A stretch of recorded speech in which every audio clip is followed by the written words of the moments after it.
bisa berdiri? Nah, tidak bisa berdiri, duduklah manis-manis mendengarkan firman. Tuhan bersamamu. Dan bersamamu. Inilah Injil suci menurut Santo Matius.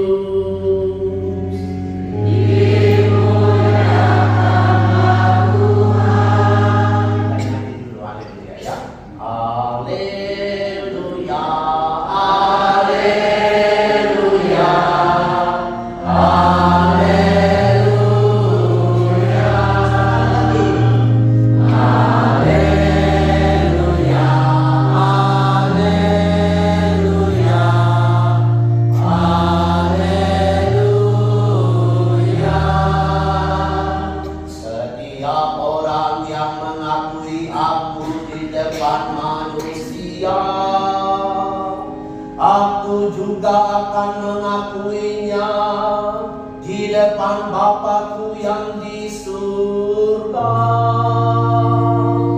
Haleluya, haleluya, haleluya, haleluya, haleluya.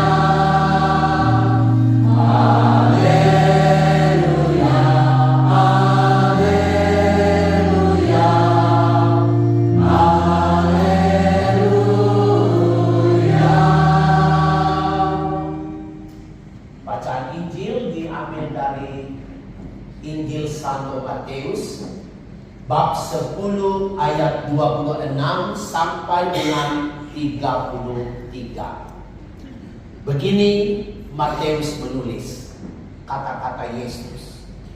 Janganlah kamu takut terhadap mereka, karena tidak ada sesuatu pun yang tertutup yang tidak akan dibuka, dan tidak ada sesuatu pun yang tersembunyi yang tidak akan diketahui. Apa yang kukatakan kepadamu dalam gelap, katakanlah itu dalam terang. Dan apa yang dibisikkan ke telingamu, beritakanlah itu dari atas atap rumah. Janganlah kamu takut kepada mereka yang dapat membunuh tubuh, tetapi tidak berkuasa membunuh jiwa. Takutlah terutama kepada Dia yang berkuasa membinasakan baik jiwa maupun tubuh di dalam neraka. Bukankah burung pipit dijual 2 ekor seduit? Namun seekor pun daripadanya tidak akan jatuh ke bumi di luar kehendak Bapa. Dan kamu, rambut kepalamu pun terhitung semuanya. Sebab itu janganlah kamu takut, karena kamu lebih berharga daripada banyak burung pipit. Setiap orang yang mengakui aku di depan manusia, aku juga akan mengakuinya di depan Bapa-Ku yang di surga. Tetapi barang siapa menyangkal aku di depan manusia, aku juga akan menyangkalnya di depan Bapa-Ku yang di surga. Demikianlah sabda Tuhan. Terpujilah Kristus. Kita nyanyi haleluya lagi sekali lagi ya. Haleluya, haleluya, haleluya, haleluya,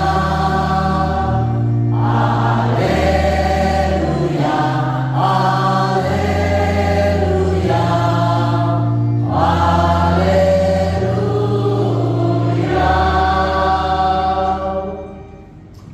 Ibu-ibu, bapak-bapak, saudara-saudara, saya ajak tetap berdiri karena di depan kita ini ada 2 gambar kerahiman ilahi. Saya juga baru pulang dari Vilnius 2 hari lalu di Lithuania, ikut kongres kerahiman ilahi sedunia. Maka kita bertepuk tangan dulu untuk kerahiman ilahi.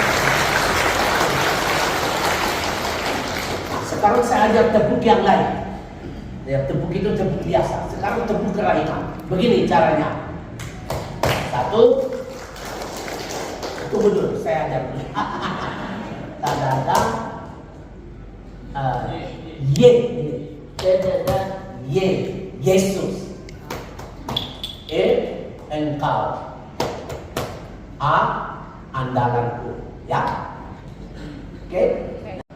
Tepuk kerahiman ilahi. Y. E. A.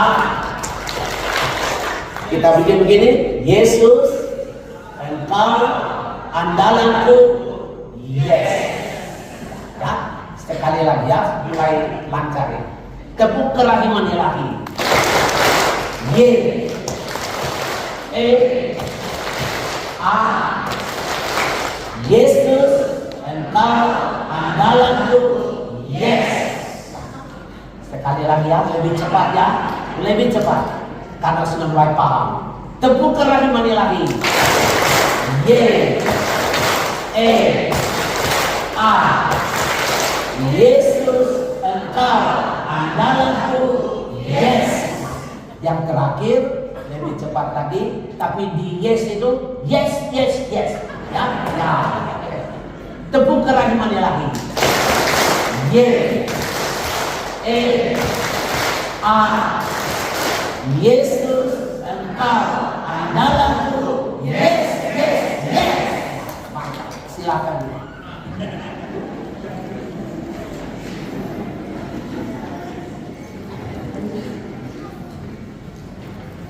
Saya lebih suka bicara di bawah, tapi mungkin tidak akan kelihatan karena saya berpendek.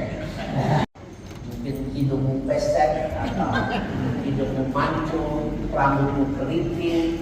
Coba lihat dirimu sendiri. Sejenak saja, lihat dari kepala sampai kaki. Saya juga lihat saya sendiri. Ya. Sudah.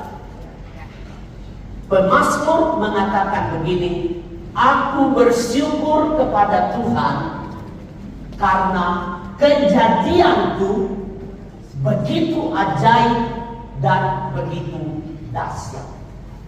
Ibu bapak, kita mesti bersyukur atas diri kita ini. Kenapa? Karena diri kita jadi seperti begini, itu satu keajaiban, satu kedahsyatan luar biasa. Kita tidak merancang diri kita, tetapi kita berada seperti begini karena rancangan dari Allah, karena karya agung Allah yang menciptakan ibu bapak dan saya. Saya ajak kita untuk coba melihat di mana keajaiban, di mana kedahsyatan dari tubuh kita ini, hidup kita ini. Di mana kedahsyatannya, di mana keajaibannya, supaya kita akan sama seperti Pemazmur 139 bersyukur kepada Tuhan karena betapa ajaibnya, betapa dahsyatnya Dia menciptakan saya. Saya beri beberapa contoh keajaiban. Pertama, ibu bapak, di dalam diri kita ada bagian yang amat sederhana yang disebut dengan nama sel. Sel itu adalah bagian yang kecil dari tubuh kita. Ibu bapak tahu, satu sel yang kecil itu dia sangat rumit daripada apapun yang manusia ciptakan. Manusia bisa menciptakan botol, bisa menciptakan air aqua, bisa menciptakan le mineral, apapun juga yang manusia ciptakan, satu sel di dalam tubuh kita masih lebih rumit daripada apa saja yang kita ciptakan. Dan ibu bapak tahu, di dalam tubuh kita ini, tubuh kita, tubuh ibu bapak dan saya, ada sekitar 60.000 billion sel dalam tubuh kita. Ajaib atau tidak ibu bapak? 60.000 billion sel di dalam tubuh kita. Di dalam setiap sel itu disebut, ada yang disebut dengan nama DNA. Itu ada di dalam setiap sel. DNA itu akan menentukan kepada kita, saya ini sifat keturunan saya seperti apa. Saya terlahir nanti dengan hidung seperti apa, rambut seperti apa, tangan dan kaki seperti apa, warna kulit seperti apa. Itu ditentukan oleh DNA yang ada di dalam sel. Dan ibu bapak, 60.000 billion sel ada di dalam tubuh. Ini sangat ajaib, ibu bapak. Sangat ajaib. Keajaiban yang kedua adalah kita lihat otak kita. Otak kita ini menampung kira-kira 10.000 billion sel di dalam otak. Dan ibu bapak, satu sel dari otak kita lebih rumit dari jaringan telepon satu metropolitan Jakarta ini. Ajaib atau tidak? Satu sel otak punya 10.000 billion sel. Satu sel saja dia lebih rumit dari seluruh jaringan telepon satu kota Jakarta ini. Luar biasa, ajaib sekali. Keajaiban yang ketiga, jantung. Ibu bapak punya jantung atau tidak? Nah, kita semua punya jantung. Jantung itu sebesar kepala tangan kita. Tapi ibu bapak tahu keajaiban dari jantung itu, setiap hari jantung kita itu memompa 2.000 galon darah satu hari. Jantung kita dengan hanya sebesar kepala tangan, dia memompa 2.000 galon darah. Dan dia menyalurkan itu melalui 60.000 mil pembuluh darah dalam tubuh kita. Dia mengalirkan darah lewat 60.000 mil pembuluh darah dalam diri kita untuk menghidupi organ-organ tubuh, dan dia juga mengangkut sisa-sisa makanan, sisa-sisa dalam tubuh yang tidak perlu. Betapa ajaibnya ibu bapak. Kita mungkin hanya tahu jantung kita begitu, detak jantung kita, tetapi coba kita melihat keajaibannya. Kerja jantung sangat ajaib. Dia tiap hari memompa 2.000 galon darah. Keajaiban yang berikut, mata kita, ibu bapak, ajaib sekali. Siapa yang sudah selama HP ada di kota ini, Jakarta, atau kita mengenal HP, siapa yang sudah menggantikan HP? Banyak yang sudah ganti HP, ya tahu. 1, 2, 3 bertahun kemudian buang atau rusak, ya. Sudah selfie dengan HP itu berapa kali? Berulang kali, ya tahu. Nah sekarang HP itu sudah dibuang, tetapi ibu bapak, karena rusak kameramu, tetapi mata kita ini adalah kamera yang amat rumit dan amat ajaib. Mata adalah kamera dunia. Ini keajaiban yang luar biasa. Dan yang terakhir, keajaiban yang terakhir, tangan. Tangan ini adalah alat yang serbaguna di dunia ini. Dengan tangan kita bisa pakai untuk buat apa saja. Dan pernah seorang pemahat di Bali pernah memahat patung sebesar tubuh manusia, dan dia memberi harga 6 juta dolar Amerika untuk hasil pahatannya. Coba ibu bapak bayangkan, ajaib atau tidak tangan-tangan kita ini. Ibu Ibu Bapak, ini adalah keajaiban tubuh kita. Nah, sekarang kalau kita merasa bahwa tubuh kita ini ajaib, saya ajak kita untuk maju satu langkah lagi. Untuk melihat keajaiban yang lebih dalam adalah menurut surat Korintus 1 Korintus bab 6. Di sana ditulis tubuh kita adalah bait kediaman Roh Kudus. Di dalam tubuh kita ini Allah merancang sedemikian rupa sehingga tubuh kita di dalamnya tersimpan, terjaga baik, jiwa kita tersimpan dengan baik, Roh Kudus di dalam tubuh kita ini. Oleh sebab itu, Ibu Bapak, Saudara-saudari, kita semua harus menjaga tubuh kita dengan baik, memelihara tubuh kita dengan baik, supaya dia melakukan tugasnya dengan baik kepada kita. Atau dengan kata lain, saya pakai kata yang sedikit lain untuk mengatakan bahwa jikalau Tuhan menciptakan tubuh kita ini begitu agung dan begitu istimewa, maka Tuhan sendiri punya minat yang amat besar untuk menjaga kelangsungan tugas dari tubuh kita. Nah, kalau Tuhan menjaga tubuh kita, maka kita pun wajib menjaga tubuh kita dengan baik agar dia dapat melayani kita dengan baik. Bapak, saudara-saudari, kalau Tuhan menjaga tubuh kita dan kita pun menjaga tubuh kita dengan baik, maka mestinya kami tidak boleh sakit.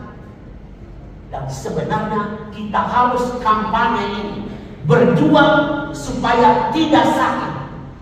Kenapa? Karena sakit itu mahal, Ibu Bapak. Kalau Ibu Bapak pakai BPJS, mesti antri tunggu.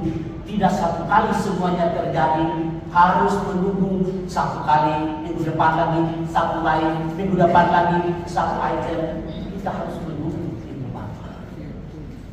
Sakit itu mahal sekali, mahal.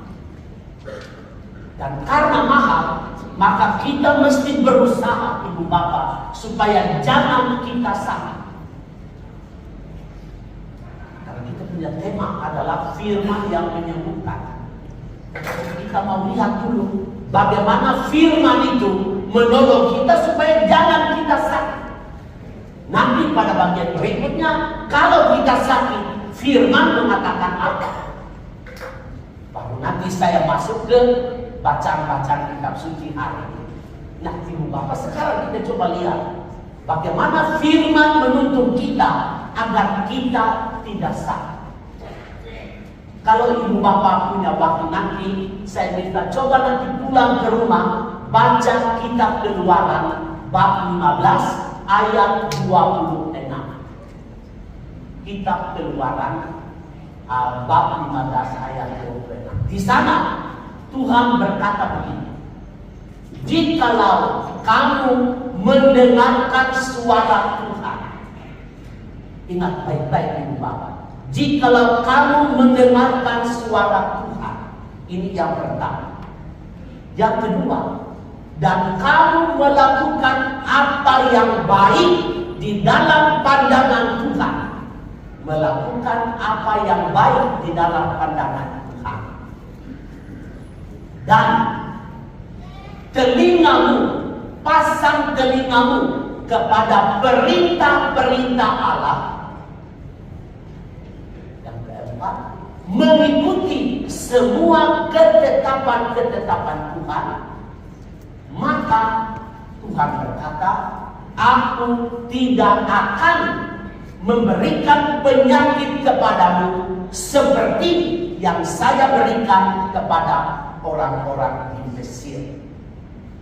Sebab aku adalah Tuhan yang menyembuhkan. Ibu Bapak, ini salah satu firman yang memberitahu kepada kita bagaimana caranya supaya kita mengatur kesehatan kita, mengatur tubuh kita agar tidak sakit.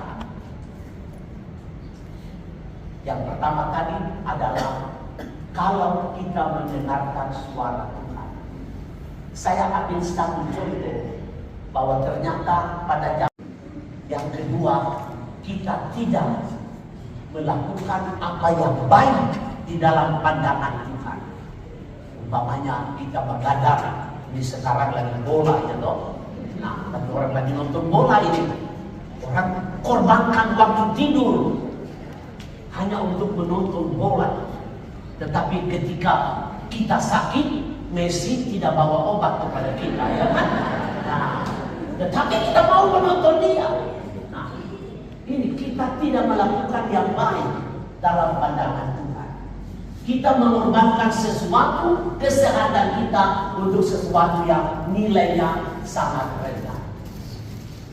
Ibu bapak, saudara-saudari, kita sekarang sudah tiba kepada firman yang mengajarkan kita supaya kita menjaga kesehatan kita dengan baik dengan cara mendengarkan suara Allah, melakukan yang baik di dalam pandangannya. Telinga kita arahkan kepada perintah-perintahnya, dan yang terakhir adalah kita berpegang teguh kepada perintah-perintah itu. Coba kita meneliti kita punya diri sendiri, sejauh mana kami mengikuti suara Allah, sejauh mana kami melakukan yang baik dalam pandangan Allah, sejauh mana kami mengikuti perintah-perintahnya, sejauh mana kami berpegang teguh kepada ketetapan-ketetapan. Ini bagian pertama. Sekarang saya ajak kita pindah ke bagian yang kedua. Kalau kita tadi melakukan menurut suara Tuhan itu, kita akan hidup sehat. Tetapi kenyataannya, karena kita melanggar apa yang Tuhan perintahkan kepada kita, maka kita banyak hidup di dalam keadaan yang tidak sehat.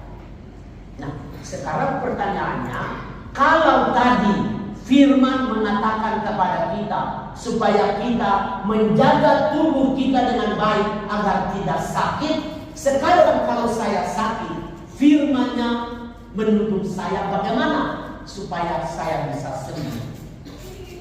Dan itu sesuai dengan topik kita pada hari ini, kuasa firman yang menyembuhkan. Ibu bapak,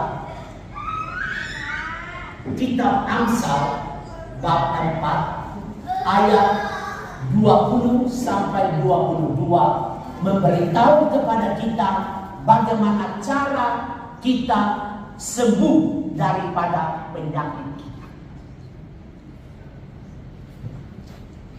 Amsal bab 4 ayat 20 mengatakan begini: perhatikanlah kata-kata, arahkanlah telingamu kepada ucapanku, matamu harus tertuju kepada firmanku, simpan firmanku itu di dalam lubuk hatimu, karena itu semua akan memberi kehidupan kepadamu dan memberi kesembuhan. Ibu bapak, ini firman yang menolong kita untuk sembuh. Berarti pada waktu kita sakit, dan kita sakit sebagai orang beriman, langkah pertama kita adalah kita datang kepada tabib yang agung. Tabib yang agung itu adalah Allah sendiri. Mengapa kita mesti datang kepada dia pertama? Sebab dia yang menciptakan tubuh kita. Dan karena dia merancang tubuh kita, dia tahu apa yang bermasalah di sana. Dan kita bicara kepada Tuhan, bagaimana keadaan fisik saya, bagaimana keadaan penyakit saya, bagaimana keadaan saya sekarang ini. Saya tidak bisa jalan, saya ada di kursi roda, saya mengidap penyakit kanker, saya mengidap penyakit rematik, macam-macam. Kita bicara itu kepada Tuhan. Ibu bapak, pertama kita dengar atau perhatikan kata-kata. Dan yang kedua, kita arahkan telinga kepada ucapan. Berarti kata-kata Tuhan dan ucapan-ucapan Tuhan itu memberi kepada kita kesembuhan. Kita bisa, mata kita tertuju kepada firman Allah. Artinya kita membaca firman itu tidak dengan pikiran-pikiran yang bercabang, tetapi kita membiarkan diri kita rendah hati supaya kita diajar, kita dididik, kita dibina oleh Tuhan bagaimana caranya kita mengatasi penyakit-penyakit kita. Ibu bapak, banyak sekali firman Tuhan di dalam Perjanjian Baru, mungkin bisa ditampilkan di sini. Dan saya minta tolong teman-teman media bisa tampilkan beberapa catatan. Dalam kitab suci Perjanjian Baru ada kira-kira 729 ayat kitab suci yang menolong kita pada waktu kita sakit. Kita datang kepada Allah dan memohon. Nah, umpamanya ini Mazmur 103 ayat 2 sampai 3. Di situ dikatakan bahwa Tuhan itu pengasih dan penyayang. Dia yang menyembuhkan penyakitku. Dia yang menghindari aku dari liang kubur. Ini salah satu Mazmur 103. Ada 729 ayat kitab suci. Dan pada hari ini kita semua memenuhi undangan dari Santo Yakobus bab 5. Jikalau ada orang sakit, panggillah penatua-penatua supaya mereka mendoakan dia dan mengoleskannya dengan minyak.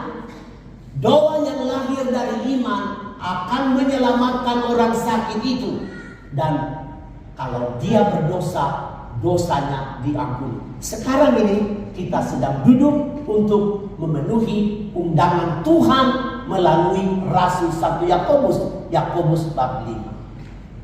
Ibu bapak, saudara-saudari, ayat-ayat kitab suci saya sudah katakan 729 ayat dalam kitab suci yang menolong kita pada waktu kita sakit. Kita boleh membaca firman itu dengan bantuan dari kitab Amsal tadi. Perhatikan kata-kataku, arahkan telingamu kepada ucapanku. Apa yang Tuhan bicara kepada kita di sana? Janganlah firman itu menjauh dari matamu. Jangan cari sumber-sumber lain, tetapi firman Allah. Dan yang ketiga, firman itu simpan di dalam lubuk hati, dan kita bisa merenungkan itu untuk menolong kita semua. Bagian terakhir dari permenungan ini adalah bagian kitab suci yang tadi dibaca, kitab Yeremia, dan bacaan ketiga dari Injil. Apa yang dibaca di sana, ibu bapak? Yang kata-kata yang amat menonjol di sana adalah ketakutan. Yeremia takut karena dia diteror, tidak hanya oleh teman-temannya, tetapi juga dia diteror oleh musuh-musuh yang tidak suka mendengar khotbah dari Yeremia, karena khotbah Yeremia menusuk hati, baik hati raja, baik bagi para pendengarnya, pada musuh-musuhnya, semua tidak suka dengan khotbah Yeremia yang menyuarakan kebenaran. Maka Yeremia diteror. Tetapi tadi kita dengar kata-kata Yeremia. Ini lagi kembali kepada firman. Firman memberi kekuatan agar kita tidak perlu takut. Yeremia tadi pada akhir bacaan memuji Tuhan, bersyukur kepada Tuhan yang melepaskan nyawa dari hambanya yang miskin. Kenapa Yeremia bicara seperti begitu walaupun dia diteror? Karena Yeremia adalah seorang yang pencinta damai. Dia sebenarnya tidak ingin menjadi nabi. Dia ingin mau hidup sendiri, hidup damai, dan tidak mau masuk di dalam gejolak-gejolak. Maka pada waktu Tuhan memanggil Yeremia dalam kitab Yeremia bab 1, Yeremia berkata, Tuhan, saya tidak pandai bicara dan saya masih muda. Kata-kata Yeremia itu untuk menghindar jangan dia menjadi nabi. Karena menjadi nabi itu berat, risikonya berat sekali. Karena harus menyuarakan kebenaran, dan semua yang menyuarakan kebenaran pasti mendapat teror. Maka Tuhan berkata kepada Yeremia, jangan engkau katakan engkau masih muda. Jangan engkau katakan engkau tidak pandai bicara.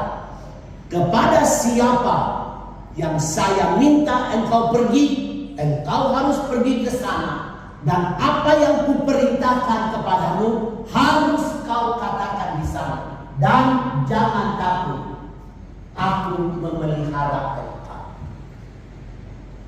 Tuhan melanjutkan dengan berkata, jangan takut Yeremia, karena musuh-musuhmu memerangi engkau, tetapi mereka tidak mampu mengalahkan engkau. Jadi ketakutan yang banyak kali hinggap dalam diri kita, ketakutan itu sirna oleh karena Tuhan sendiri berkata, jangan takut. Pada bacaan Injil 3 kali Tuhan berkata kepada para murid pada waktu dia mengutus mereka untuk pergi kemana-mana, mewartakan Injil, mengobati, menyembuhkan orang-orang sakit, mengampuni orang-orang yang berdosa. Setelah dia mengurai tugas-tugas mereka, dia mengatakan kepada mereka bahwa aku mengutus kamu seperti domba ke tengah-tengah serigala. Berarti apa? Ada banyak sekali risiko. Tetapi Tuhan berkata sampai 3 kali, jangan takut. Artinya apa? Firman itu memberitahu kepada kita bahwa Tuhan memelihara kita. Baik memelihara kita sehubungan dengan datangnya kerajaan Allah yang tidak bisa dihindari. Kerajaan Allah akan datang dan hanya orang-orang terpilih akan masuk ke sana. Dan Tuhan berkata kepada para murid, jangan takut. Kemudian bagaimana Tuhan memelihara para murid dengan mengatakan, semua musuhmu hanya bisa membunuh badanmu, tetapi tidak bisa membunuh jiwamu.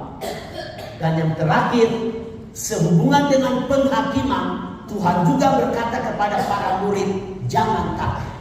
Ibu bapak, saudara-saudari, kenapa itu? Kata-kata jangan takut itu menjadi kekuatan bagi Yeremia dan bagi para rasul. Menjadi kekuatan karena yang mengatakan itu adalah Tuhan sendiri, dan Tuhan akan memelihara orang-orangnya. Satu Paulus dalam surat Korintus berkata kepada kita, kepada umat Korintus dan kepada kita, bagaimana kita harus membangun kehidupan kita di atas satu dasar saja, yaitu Yesus Kristus. Jangan membangun kehidupan kita di atas dasar yang lain. Paulus mengatakan ada 6 dasar yang dipilih oleh manusia selain daripada Kristus. Dasar yang pertama adalah emas. Saya bangun hidup di atas emas. Saya bangun hidup di atas perak. Saya bangun hidup di atas permata. Saya membangun hidup di atas dasar kayu. Saya membangun hidup di atas dasar rumput. Dan saya membangun hidup di atas dasar jerami.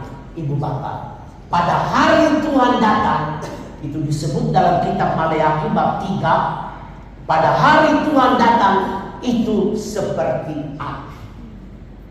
Nah, kalau kita membangun hidup kita di atas dasar Kristus, pada firman-Nya yang tadi saya katakan dari awal, supaya tidak sakit, dan pada waktu kita sakit agar kita sembuh, bangunlah kehidupan kita di atas dasar Kristus.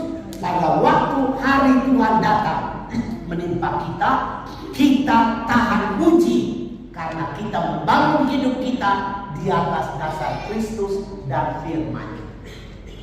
Tetapi Ibu Bapak, ada di antara kita di sini yang membangun hidupnya di atas dasar emas, di atas dasar perak, di atas dasar batu. Apa yang api hari Tuhan itu datang seperti api?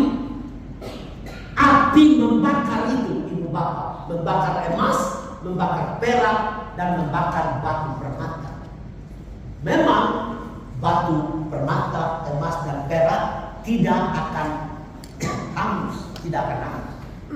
Yang hangus adalah kotoran-kotoran di emas itu. Tetapi kita turut dibakar. Dan karena itu kita sebagai pemenang akan keluar dari api. Dan ini yang kita sebut dengan nama purgatori.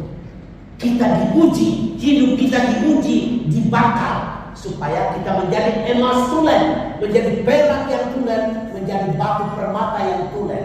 Ibu Bapak, kita itu dibakar. Kalau hidup kita berdasar Kristus, kita tahan uji. Kita tetap tahan uji berdiri pada waktu Tuhan datang seperti api. Tetapi kalau kita membangun di atas emas, batu permata, dan perak, harus kita bakar. Nah, Ibu Bapak, di sini Tuhan memberitahu kepada kita arti dari jangan takut. Kalau bangun di atas dasar Kristus, kita tidak perlu takut. Kalau bangun di atas emas, perak, dan batu permata, kita harus takut sedikit. Walaupun nanti kita selamat, tetapi kita harus memurnikan diri kita dulu. Yang paling bahaya adalah kalau kita membangun hidup kita di atas dasar kayu, di atas dasar rumput, dan di atas dasar jerami. Kalau itu dibakar, hangus semuanya. Tidak ada yang sisa, Ibu Bapak. Nah, kata Tuhan pada hari ini, jangan takut kalau kita menghadapi apapun. Itu artinya Tuhan mengajak kita, bangunlah kehidupan kita di atas dasar Kristus dan firman-Nya. Kita berusaha supaya tidak membangun hidup di atas dasar emas, perak, dan permata. Apalagi membangun hidup di atas dasar kayu, rumput, dan jerami. Ibu Bapak, saudara-saudari, saya tutup permenungan ini dengan mengatakan begini. Kunci terutama supaya kita tidak sakit karena kita hidup sesuai dengan firman Allah. Dan kunci utama supaya kalau kita sakit, kita sembuh karena datang dan mendengarkan firman Allah. Kunci utama adalah iman. Iman itu adalah emas yang kita harus jaga dan pelihara. Surat Ibrani mengatakan dengan amat bagus, syarat dari Tuhan supaya kita tidak sakit, syarat dari Tuhan supaya kalau kita sakit dan kita menjadi sembuh adalah iman. Kata surat Ibrani, orang benar hidup oleh iman. Segala sesuatu yang tidak berdasarkan iman adalah dosa. Tanpa iman, orang tidak mungkin berkenan kepada Allah. Sebab kalau orang berpaling kepada Allah, dia harus beriman, dia harus percaya. Iman adalah emas yang harus kita jaga. Dan apa artinya beriman? Beriman artinya saya tidak meragukan sedikit pun kebaikan Tuhan. Saya tidak meragukan sedikit pun kebijaksanaan Tuhan. Dan saya tidak meragukan sedikit pun bahwa Allah itu maha kuasa.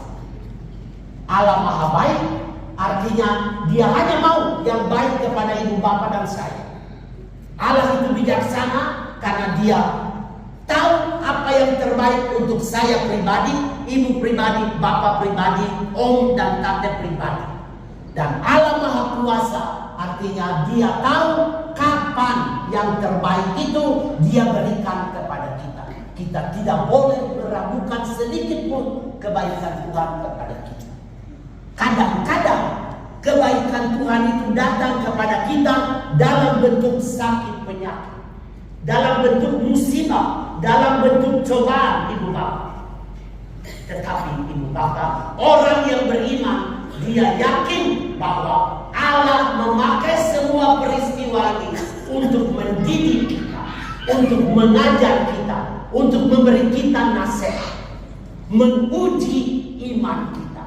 Apakah kita setia kepada Tuhan hanya pada waktu kita baik-baik, ataukah pada waktu saya kena musibah saya tetap setia kepada Tuhan?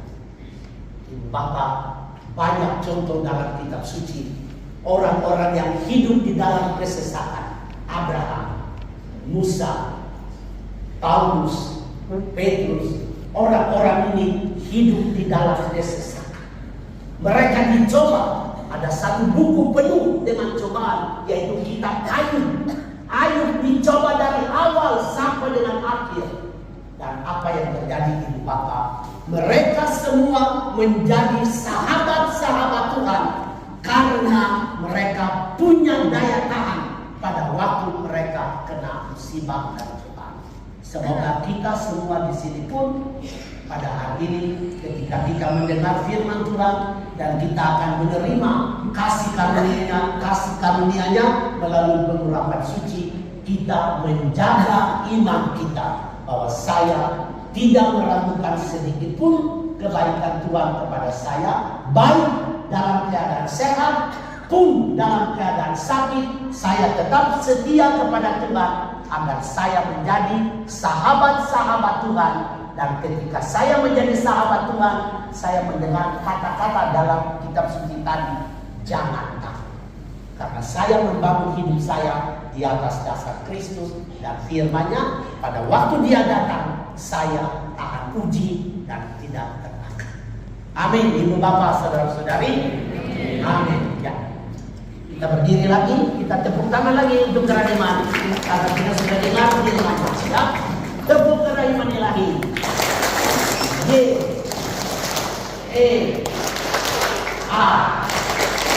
Yesus, Engkau andalanku. Yes, sekali lagi lebih cepat. Tepuk kerahiman ilahi.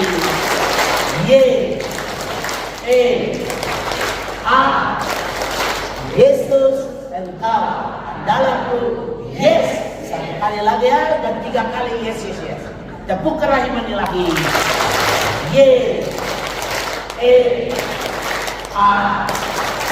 Yesus, Engkau andalanku. Yes.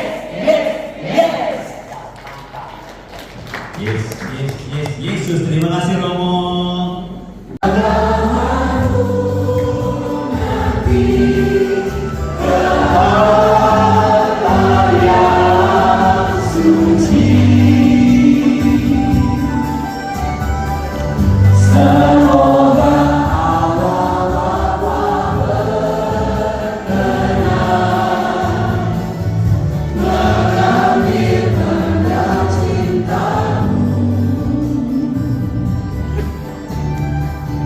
Bawalah hati indah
Romo akan